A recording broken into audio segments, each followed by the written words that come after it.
नमस्कार दोस्तों, मेरा नाम डॉक्टर रमेश कुमार शिक्षा जगत से जुड़ा हूं और शिक्षा जगत तथा रोजगार जगत से जुड़े हुए जो आज हमारे समाज के बेरोजगार युवा हैं उनके करियर काउंसलर का काम करता हूं। आज के वर्तमान समय में हमारे समाज का एक बहुत बड़ा वर्ग जो कि पढ़ाई लिखाई पूरी करने के बाद नौकरी की तलाश में बहुत तेज़ी से भटक रहा है इधर उधर और उसे समझ नहीं आ रहा है कि क्या करें। तो मेरा अपना मानना है कि आज जो हमारा समाज शिक्षा ग्रहण करने के बाद शिक्षक बनने के लिए तैयार नहीं हो पा रहा है। तो मेरा एक सजेशन है उन शिक्षित बेरोजगार युवकों के लिए जो यदि चाहें तो अपने करियर को एक शिक्षक के रूप में बहुत अच्छे से बना सकते हैं। इसका कारण है कि वे समझ रहे हैं कि समाज में आज शिक्षा की कितनी आवश्यकता है। हमारा समाज जिस गति से आगे बढ़ रहा है उस गति को और तेज करने के लिए, उस गति को और बेहतर बनाने के लिए हमारी आने वाली पीढ़ी जो हमारा भविष्य है उसको बेहतर करने के लिए यह आवश्यक है कि वह शिक्षा जगत से जुड़ें। जब वे शिक्षा की अहमियत को समझते हुए, समाज की ज़रूरत को समझते हुए शिक्षा जगत से जुड़ेंगे तो निश्चित रूप से जो आज वर्तमान शिक्षा को लेकर के, रोजगार को लेकर के हमारे समाज में एक ऐसी परिस्थिति बनी हुई है कि युवा वर्ग बहुत तेज़ी से भटकते जा रहे हैं कि वह रोजगार के लिए क्या करे, कैसे करें। इस क्षेत्र में उन्हें एक अच्छा मार्गदर्शन मिलेगा यदि वे शिक्षक बनना चाहते हैं। तो आज के समय में शिक्षक बनने के लिए उन्हें जो सबसे महत्वपूर्ण बात होती है कि यदि वह मैट्रिक के बाद इंटरमीडिएट कर ले रहे हैं तो उन्हें डीएलएड करने का मौका मिलता है और यदि वे ग्रेजुएशन कर ले रहे हैं तो उन्हें बीएड करने का मौका मिलता है। तो शिक्षक बनने के लिए यदि आप क्लास 1 से लेकर के 5th तक के टीचर बनना चाहते हैं तो आपको उसके लिए डीएड कर लेने की आवश्यकता है। डीएलएड जो होता है डिप्लोमा इन एलिमेंट्री एजुकेशन, वह 2 वर्षों का है। आज के वर्तमान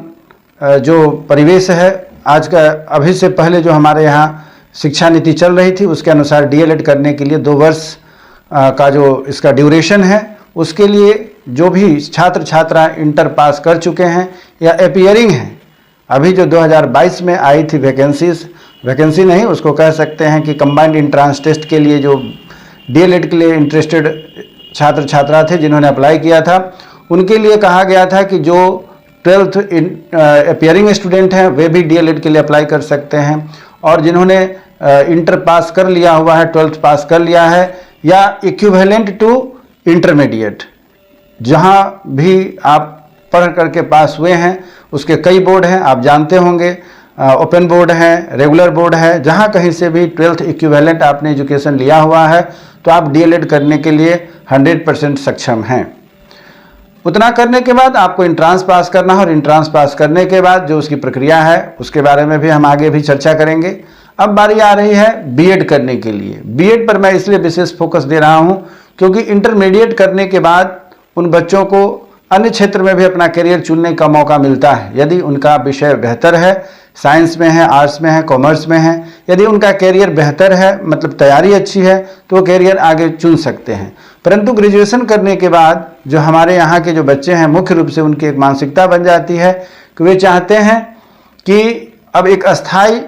उन्हें जॉब मिले, अपने लाइफ को वो सेटल करना चाहते हैं और उनकी उम्र जब आप ग्रेजुएशन कर रहे होते हैं लगभग उनकी उम्र 20+ हो जाती है और 20+ हो जाने के कारण बॉयज़ और गर्ल्स जो दोनों हैं उनके पास यह परिस्थिति आ जाती है कि वे चाहते हैं कि अपने लाइफ को सेट करें। जब आप लाइफ को सेट करना चाहते हैं तो एजुकेशन अर्थात शिक्षा के क्षेत्र में यदि आप शिक्षक बनना चाहते हैं तो आपके पास इससे बेहतर मौका मैं समझता हूं एज ए कैरियर काउंसलर कि आपके पास और दूसरा ऑप्शन नहीं होता है।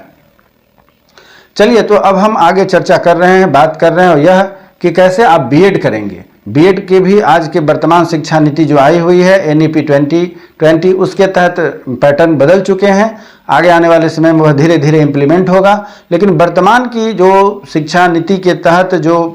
पीछे वर्षों से चली आ रही है, विगत वर्षों से चली आ रही है, उस पर हम लोग चर्चा करना चाहते हैं। आज का वर्तमान सत्र जो चल रहा है वह 2023-25 चल रहा है और उसके बारे में मैं आपको अवगत कराना चाहता हूं। विशेष करके जो स्टूडेंट अभी तक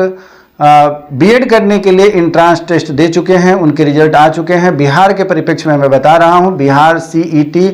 बीएड नामांकन की प्रक्रिया अभी बहुत तेजी से चल रही है। आपको पता होगा जिन लोगों ने कंबाइंड एंट्रेंस टेस्ट दिया हुआ है उनके लिए यह गोल्डन अपॉर्चुनिटी है कि वह शिक्षक बन सकते हैं। यदि उन्होंने अभी परीक्षा नहीं दिया है तो इसके लिए बहुत दुख की बात है कि वे 2023-25 में शिक्षक बीएड के लिए तो शिक्षक पात्रता परीक्षा उनके पास नहीं हो सकेगी और वे अपियर नहीं हो सकेंगे और वो शिक्षक नहीं बन सकते हैं। परंतु जिन्होंने एंट्रेंस टेस्ट दिया हुआ है, एंट्रेंस टेस्ट के बाद उनकी रिजल्ट आ चुकी हुई है, बहुत सारे ऐसे स्टूडेंट्स हैं जिन्होंने क्वालिफाई किया है। क्वालिफाई करने के बाद जो सेकेंड स्टेप है कि उन्हें कॉलेज चॉइस करने का ऑप्शन दिया गया था, जो 3 मई को समाप्त हो गया है। बहुत सारे ऐसे स्टूडेंट हैं जो बहुत देर से जगे हैं और वे नेट पे जाकर सर्च कर रहे हैं और हमारे पास कई बच्चों का फ़ोन भी आता है कि सर नेट में दिख नहीं रहा, आगे क्या प्रक्रिया करनी है। तो मैं वैसे छात्र छात्राओं को अवगत कराना चाहता हूं कि 3 मई को आपका जो है कि यह ऑप्शन समाप्त हो गया है, जिसमें कि अब आप आगे के लिए अप्लाई नहीं कर सकते हैं। यदि जिन लोगों ने अप्लाई नहीं किया हुआ है, चॉइस कॉलेज का महाविद्यालय आपको चुनना था, उसमें 9 महाविद्यालय चुनने थे, कम से कम 3 महाविद्यालय चुनने थे और अधिक से अधिक 9 महाविद्यालय चुनने थे। एक यूनिवर्सिटी से आपको 3 महाविद्यालय चुनने थे। जो आपने यदि नहीं चुना है, आपने नहीं ऑप्शन चॉइस किया हुआ है, तो आप अब आगे नहीं कर सकते हैं। अगर आपने चॉइस फिलिंग की हुई है जो 3 मई तक करना था, तो कम से कम आपको 3 कॉलेज चुनने थे, 3 महाविद्यालय चुनने थे एक यूनिवर्सिटी से, और आप अधिक से अधिक 3 यूनिवर्सिटी को चूज कर सकते थे, जिसमें कि तीनों यूनिवर्सिटी से मिला करके आपके 9 कॉलेज को चॉइस करना था। अब बारी यह आ गई कि जिन्होंने 3 मई तक अपने कॉलेज का चॉइस डाल रखा है, मिनिमम 3 और मैक्सिमम 9, अब आगे की प्रक्रिया जो शुरू होने जा रही है वह बहुत जल्द आपके जो होंगे कि कॉलेज के लिए आपकी मेरिट लिस्ट बनकर तैयार हो जाएगी। 9 मई के दिन आपके लिए बहुत महत्वपूर्ण है। जो छात्र छात्रा बीएड करना चाह रहे हैं सत्र 2023-25 के लिए, खास करके बिहार सीईटी बीएड नामांकन की मैं बात कर रहा हूं, तो वैसे छात्र छात्रा जो सीईटी बीएड एंट्रेंस दिए हैं, चॉइस फिलिंग कर रखा है और उन्हें अब इंतजार है कि हमारा किस कॉलेज में उनके मेरिट लिस्ट के अनुसार ऑप्शन बनता है जहां उन्हें एडमिशन लेना है, तो आपको मैं बताना चाहता हूं कि इसके लिए आप 9 मई को आपकी मेरिट लिस्ट जारी होगी और उसके बाद आपकी जो काउंसलिंग की क्रिया है वह शुरू हो जाएगी, जिसमें आप कॉलेज जहां पर आपको चॉइस किया जाएगा उसके लिए लगभग रजिस्ट्रेशन की क्रिया होगी। रजिस्ट्रेशन की क्रिया के लिए आपको 3000 रुपये का फीस भरना होगा और उसके बाद जिस कॉलेज में आपका अलॉट होगा, नाम दिया जाएगा, उसके अनुसार आप उस कॉलेज में जाएंगे। अपने डॉक्यूमेंट्स वेरिफिकेशन करवा करके, डॉक्यूमेंट्स वेरिफिकेशन हो जाने के बाद जो उस महाविद्यालय द्वारा फीस निर्धारित की जाती है उसके लिए आप तैयार रहेंगे और वहां जाकर के आपको एडमिशन करना है। अब मैं आपको बताना चाहता हूं कि यहाँ जो आप जाएंगे कॉलेज में डॉक्यूमेंटेशन करवाने के लिए, डॉक्यूमेंट्स वेरिफिकेशन के लिए, उसमें किन किन चीज़ों की आवश्यकता होती है यह बहुत सारे बच्चों को नहीं पता होता है। उस कॉलेज में जाकर के इधर उधर भटकने लगते हैं और उन्हें परेशानी होती है। तो डॉक्यूमेंटेशन में क्या क्या चाहिए, जब आपका डॉक्यूमेंट वेरिफिकेशन होगा उसमें आपको किन किन चीज़ों की आवश्यकता होगी, उस पर थोड़ा मैं आपका ध्यान आकृष्ट करना चाहता हूँ, जिससे 9 मई से होने वाली जो आपकी मेरिट लिस्ट बनने के बाद आप जब जाएंगे कॉलेज में तो वैसी स्थिति में वहाँ पर आपको एडमिशन लेने के लिए कोई परेशानी नहीं होगी। जहाँ कहीं भी आपके द्वारा जो चॉइस फिलिंग वाली महाविद्यालय दी गई हुई है उसमें जब आपका नाम आता है तो आप उसमें आप परेशान ना होंगे और आपको घर से ही तैयार करके जाने में बहुत आसानी होगी। वहाँ पर जैसे ही आप अपने काउंसलर के सामने बैठेंगे, आपकी काउंसलिंग होगी, वहाँ पर अपने डॉक्यूमेंट्स को पुटअप करेंगे और आसानी से आप अपना एडमिशन ले सकते हैं। तो यह जो मैं बताने जा रहा हूँ उस चीज़ को यदि आपके पास पेपर पेन हो तो कृपया उसे नोट कर लें, उसमें बहुत आपको आसानी होगी। इसमें आपको लेकर के क्या जाना है इस चीज़ का मैं आपको बताने जा रहा हूँ, इस चीज़ का आप ध्यान रखेंगे। सबसे पहले इसमें आवश्यकता होती है कि मैट्रिक का आप जो मार्कशीट है वह ले लेंगे। उसके बाद आपके क्लास 10th की या मैट्रिक जिसे आप कहते हैं, कहीं पर क्लास 10th भी कहा जाता है, कहीं पर क्लास मैट्रिक भी कहा जाता है। और इस तरीके से जहाँ से भी जिस बोर्ड से भी आपने मैट्रिक या 10th की पढ़ाई की हुई है तो उसका मार्कशीट ले लेंगे और साथ ही साथ आपका एक ओरिजिनल सर्टिफिकेट भी होना चाहिए। इस पर एक बात महत्वपूर्ण रूप से आप ध्यान देंगे, उस पर आपके अंक क्लियर होने चाहिए कि आपने कितने अंकों से पास किया हुआ है। या फिर वहाँ पर आपके डेट ऑफ बर्थ भी इंकित होना चाहिए, आपके एडमिट कार्ड में हो, आपके ओरिजिनल सर्टिफिकेट पे हो, या बहुत सारे ऐसे बोर्ड हैं जहाँ पर कि आपके डेट ऑफ बर्थ आपके मार्कशीट पर भी छपे होते हैं, उद्धृत होते हैं। तो ये हो गया मैट्रिक का डॉक्यूमेंट्स। अब बात आगे बढ़ती है इंटर या इंटर के इक्विवेलेंट जो होगा उसको भी आप उसकी मार्कशीट ले लेंगे और उसके ओरिजिनल सर्टिफिकेट ले लेंगे। उसके बाद बारी आती है ग्रेजुएशन की। आपने जिस विषय से भी ग्रेजुएशन कर रखा हुआ है, ग्रेजुएशन की मार्कशीट ले लेंगे और साथ ही साथ आपके पास उसकी ओरिजिनल या प्रोविजनल सर्टिफिकेट है तो आप उसे भी अपने साथ रख लेंगे और उसे इन सबों की छाया प्रति आपके पास होनी चाहिए। ओरिजिनल तो देखेंगे ही, कॉलेज वाले जहाँ पर आप जाएंगे काउंसलिंग के समय उसका डॉक्यूमेंट्स वेरिफिकेशन होगा, इतने चाहिए। अब बारी यहाँ आती है कि ग्रेजुएशन क्वालिफाई करने के बाद आप जिसने सीटी के पैटर्न पर जो आपने अप्लाई किया हुआ था तो उसके लिए जो आपके पास एडमिट कार्ड होगा, फॉर्म अप्लाई करने के बाद एडमिट कार्ड के साथ आपने जो परीक्षा दी थी वह एडमिट कार्ड आप निश्चित रूप से रख लेंगे। उसके बाद चॉइस फिलिंग के लिए जो आपने अप्लाई किया हुआ है जिसमें आपको फीस लगा था, आपको पता होगा, जनरल, SC ST OBC, विकलांग, EWS के छात्र छात्राओं ने जो अभी चॉइस फिलिंग के समय आपने जो फीस डाला था वह भी आप अपना एक फॉर्म का रिसीविंग लेटर निकाल लीजिएगा। उसके बाद अभी जब दोबारा 3000 रुपये का फीस के साथ जब आप रजिस्ट्रेशन करेंगे अपने कॉलेज जहां पर आपका अलाउट होगा, उस पेपर को भी आप अच्छे से तैयार कर लेंगे और उस पेपर को तैयार करने के बाद उसका भी प्रिंट आउट आप ले लेंगे। फिर जो है कि आपके मार्कशीट भी होंगे जो कि आप इस CBT की जो परीक्षा आपने दी हुई है, CET की जो परीक्षा थी, कंबाइंड एंट्रेंस टेस्ट की जो आपने परीक्षा दी थी, उसका जो आपका रिजल्ट आया हुआ है जिसमें आपने क्वालिफाइड लिखा हुआ है वह भी रिजल्ट आप अपने साथ रखेंगे। तो ये कुल मिलाकर के आपका यह एंट्रेंस से संबंधित 4-5 पेपर मैंने बताया उसको आप अपने साथ रखेंगे। उसके बाद बारी आती है कि जो आपके पास यदि आप किसी रिजर्वेशन कैटेगरी से आते हैं तो उसका पेपर रखेंगे, आवासीय रखिएगा, आय का पेपर रखिएगा, जाति रखिएगा, आधार रखिएगा। इन सब पेपर के साथ ही साथ आपके ग्रेजुएशन का रजिस्ट्रेशन स्लिप भी होगा आपके पास, इसकी भी एक छाया प्रति आप अपने साथ रख लेंगे। तो इतनी सारी चीज़ें जो मैंने आपके डॉक्यूमेंट्स के रूप में शामिल करने के लिए बताया है उन सबों का आप छाया प्रति तैयार कर लेंगे और उसके बाद उसमें कम से कम आपके पास 5 कलरफुल पासपोर्ट साइज फोटोग्राफ होने चाहिए। इतना कुछ होने के बाद आप अपना एक फाइल तैयार कर लें। वह फाइल जो तैयार होगी वह आपकी 3 फाइल्स होंगी। इस बात का आप ध्यान रखें कि आपके पास जो फाइल्स होंगी वह 3 फाइल्स होंगी। पहली फाइल होगी जिसमें कि आपके ओरिजिनल सारे डॉक्यूमेंट्स होंगे जिसके बारे में मैंने अभी आपको बताया हुआ है, उन सभी डॉक्यूमेंट्स को आप शामिल करें और एक फाइल बना लें। दूसरी फाइल जो होगी, जितनी सारी फाइल्स हैं आपके पास, जितने डॉक्यूमेंट्स हमने आपको बताया है उन सभी डॉक्यूमेंट्स के आप 2 छाया प्रति बनाएंगे। एक छाया प्रति वहाँ पर काउंसलिंग के लिए होगी और दूसरी जब आप एडमिशन ले रहे हैं तो उसके साथ डॉक्यूमेंट्स लगाए जाएंगे और साथ ही साथ 5 फोटोग्राफ कम से कम आपको रखना पड़ेगा। इन सब चीज़ों को रखने के साथ आपके पास जिस महाविद्यालय में आप जा रहे हैं एडमिशन के लिए वहाँ पर आपको ध्यान रखना है कि क्या फीस निर्धारित होते हैं, इसका भी आपको ध्यान रखना है। फीस निर्धारण होने के बाद फीस वहाँ जमा करने की उनकी प्रक्रिया क्या है, कैश ले रहे हैं, UPI के द्वारा ले रहे हैं या DD ले रहे हैं या और कोई माध्यम है, बहुत सारे माध्यम है, NEFT है या जो भी माध्यम उस महाविद्यालय में चल रहा है उसको आपको प्रक्रिया पूरी करनी है। तो यह हो गया जब 9 तारीख का आपका काउंसलिंग हो जाता है, एडमिशन की प्रक्रिया शुरू होगी, उसके लिए रिक्वायर्ड डॉक्यूमेंट्स क्या क्या होंगे यह मैं आपको बताया हूँ।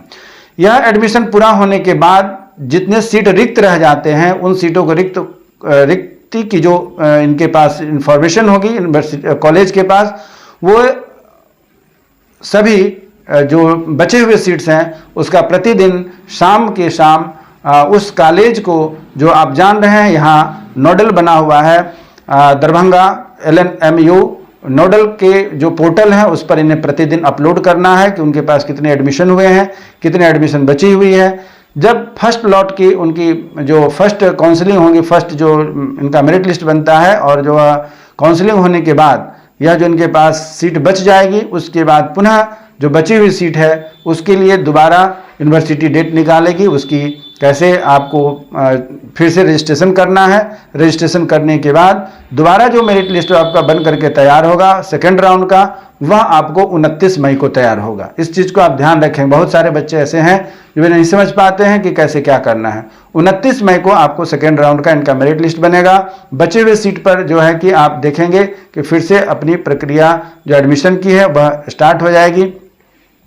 इसमें एक बात और ध्यान देने की है, जो वैसे छात्र छात्रा जिन्होंने फर्स्ट मेरिट लिस्ट आने के बाद अपना एडमिशन नहीं लिया हुआ है, उनके लिए समस्या होगी। उनके लिए समस्या यह होगी कि यदि आप अपने एडमिशन नहीं लेते हैं अपने निर्धारित किए गए कॉलेज में, तो वह सीट रिक्त चली जाएगी और वहाँ पर सेकेंड टाइम में दूसरे स्टूडेंट्स को मौका मिलेगा एडमिशन लेने के लिए। आपको फिर आगे मौका मिल सकता है और मिल नहीं भी सकता है। तो इस बात के लिए आपको तैयार रहना होगा कि यदि आपको आगे मौका नहीं मिलता है तो आप वहाँ पर चूक जाते हैं, और यदि मौका मिलता है तो आप एडमिशन ले लेंगे। यह हुआ फर्स्ट राउंड की बात। सेकेंड राउंड में सेम प्रोसेस को अपनाया जाता है। 29 मई को इसकी मेरिट लिस्ट जारी होगी, सेकेंड मेरिट लिस्ट, और इस तरीके से जैसा कि मैंने अभी बताया कि सारी प्रक्रिया उसी तरीके से होगी जैसे कि फर्स्ट मेरिट लिस्ट की प्रक्रिया हुई थी। और वह जब आपका सीट यदि खाली रह जाता है तो फिर से उसके बाद स्पॉट राउंड की एडमिशन की प्रक्रिया शुरू होगी। स्पॉट राउंड की एडमिशन की प्रक्रिया उसमें जब शुरू होगी तो उस समय ध्यान रखा जाता है कि किस महाविद्यालय में किस कॉलेज में कितने सीट बचे हुए हैं, उसके अनुसार आपको LNMU जो नोडल है इधर यहाँ के सभी विश्वविद्यालयों का नोडल जो बनाया गया है LNMU को, वो अपना एक नोटिस जारी करती है। उसके आधार पर मेरिट लिस्ट जो बनेगी वह बनेगी स्पॉट राउंड के लिए। स्पॉट राउंड के लिए जो प्रक्रिया है अप्लाई करने के लिए, जिसमें कि बच्चों को अपना फिर से जो बचा हुआ कॉलेज है, जहाँ जहाँ सीट खाली है, जहाँ जहाँ रिक्ति है, उनके लिए 14 जून से लेकर के 14 जुलाई तक यह स्पॉट राउंड का एडमिशन चलेगा। स्पॉट राउंड के एडमिशन में सेम प्रक्रिया होगी जैसा कि आपने अभी फर्स्ट राउंड और सेकेंड राउंड का सुना है, और उसमें जो फीस निर्धारित किए जाएंगे उस महाविद्यालय के द्वारा उसको आपको देना है। और फीस जमा करने के बाद डॉक्यूमेंट्स पूरा उनके पास प्रोड्यूस होने के बाद जब एडमिशन की प्रक्रिया पूरी हो जाती है तो अभी तक का जो आपका एकेडमिक कैलेंडर बना हुआ है बीएड में नामांकन के लिए, यह आपको 1 जुलाई के बाद 1 जुलाई 2023 से सत्र की शुरुआत हो जाती है। और इस प्रक्रिया से गुजरने के बाद आप अपने बीएड करने के जो लक्ष्य है, उद्देश्य है, उसमें आप जुड़ जाते हैं और फिर आप अपनी पढ़ाई करने के लिए आगे की प्रक्रिया में जुड़ करके अपने बीएड को पूरा करने के लिए आगे बढ़ जाते हैं। मैं उम्मीद करता हूं कि आपको जो आज का मैंने यहाँ पर सब कुछ बताया समझाया कि कैसे आप बीएड करेंगे, और ख़ास करके अभी जो बीएड के लिए प्रक्रिया चल रही है जिसमें कि CET combined entrance test BEd 2023 की जो प्रक्रिया अभी नामांकन की होगी, जिसमें 14 जून से लेकर के 24 जून तक यह प्रक्रिया पूरी हो जाएगी और 1 जुलाई से आपका सत्र प्रारंभ हो जाएगा। उम्मीद करता हूं कि मैंने जो आपको यह सलाह दिया वह निश्चित रूप से आपको यह काफ़ी उपयोगी लगा होगा, कारगर होगा, जिससे कि आप अपने बीएड की जो एडमिशन की प्रक्रिया है उसको पूरा करेंगे। फिर इसी तरीके से आगे आने वाले एपिसोड में हम और आगे एक नए टॉपिक पर बात करेंगे, नए विषय पर बात करेंगे, जिससे कि आपकी जो भी इंक्वायरी हो आप हमारे कमेंट्स बॉक्स में जाकर के कमेंट कर सकते हैं, तथा जो भी जानकारी हो आपके वो आगे के एपिसोड में इसी तरह कुछ नए विषयों पर, किसी नए मुद्दों पर हम लोग डिस्कशन करेंगे। तब तक के लिए जय हिंद, जय भारत।